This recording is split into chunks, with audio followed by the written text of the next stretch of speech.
Number 30. Philip Physics was finding the current in amps in different parts of a circuit. He came up with the following system. 6 minus 12I1 minus 24I2 equals 0. 6 minus 12I1 minus 6I3 minus 3 equals 0. And I1 equals I2 plus I3. And we just have to find I3. So, for this, we can use substitution. Just everywhere we find an I1, we can substitute in I2 plus I3. And then we'll solve a system for I2 and I3, and that'll give us I3. So this is pretty straightforward. Our first equation is 6 minus 12, and then it would normally be I1, but I'm substituting in I2 plus I3. And then minus 24I2, that equals 0. So distributing a little bit, 6 minus 12I2 minus 12I3 minus 24I2, that equals 0. And then combining like terms, 6 minus 36I2 minus 12I3 equals 0. And then if I put the constants on one side and the variables on the other side, I would get 36I2 plus 12I3 is equal to 6. Now, I just need to do this for the other equation. So the other one would be 6 minus 12, and then instead of I1, we have I2 plus I3. And then minus 6I3,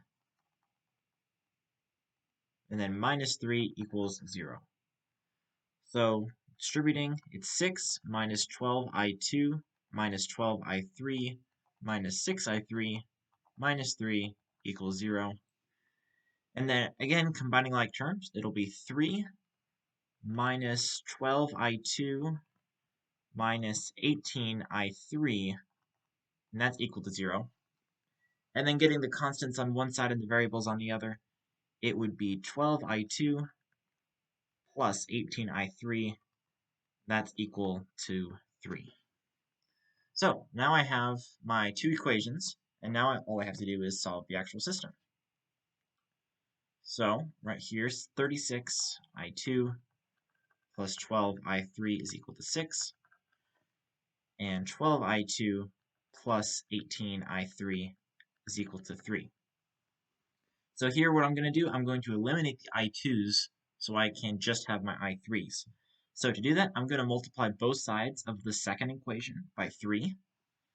So instead of this, I'll have 36I2 plus 54I3, and that's equal to, let's see, 3 times 3, which is 9.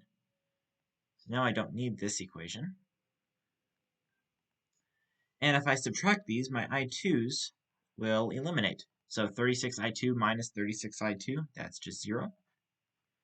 12I3 minus 54I3, that's negative 42I3. And that's equal to 6 minus 9, which is negative 3. And so I3 should be equal to 3 over 42 amps. So let's go back up here. It looks like everything's to the nearest hundredth, so let's find out what 3 over 42 is. 3 over 42, so to the nearest hundredth, that's going to be 0.07. And that is answer choice A. Alright, so if you have any questions from other tests, make sure to leave a comment, and I'll make a video with the solution. With that said, if you enjoyed the video, leave a like and subscribe. This has been Investigative Math, and I will see you next time.